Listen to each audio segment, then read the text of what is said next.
In Colombia, hospitals' reputations are to be taken seriously.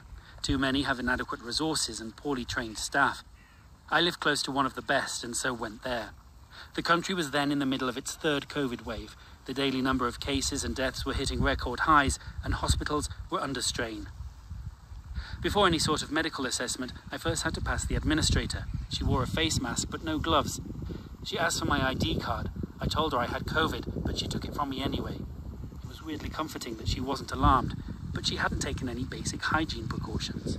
She told me that under normal circumstances, my insurance wouldn't include treatment at this particular hospital, but because of the national emergency, I would be seen. I was admitted within 15 minutes.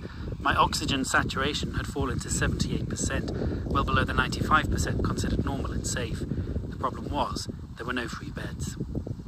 On the news back then, Colombia's president seemed confident that the health system was going to cope with the outbreak, but that's not what I saw, and nor what I'd been reporting on for weeks. In the hospitals, it was clear the system had collapsed. The floors were littered with patients. The air was heavy, filled by a chorus of coughing. I was given a portable oxygen tank and left to rest in a chair. Within a few hours, and after an X-ray, I was diagnosed with pneumonia, and the doctors were worried about clots forming in my lungs. I needed a bed, but without better insurance, I was at the bottom of the list to be transferred. I began to deteriorate and was moved closer to the nurses' station. It was chaotic. Every 5 minutes, a nurse or doctor called for help. I remember they kept shouting, "Código, código, cardiac arrest." The staff couldn't keep up with the number of people needing resuscitation.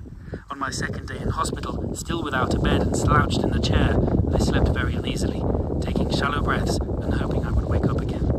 A friend who's a medic was concerned. He told me I needed a bed on a ward with proper treatment, as well as physical therapy to help my lungs tackle the infection.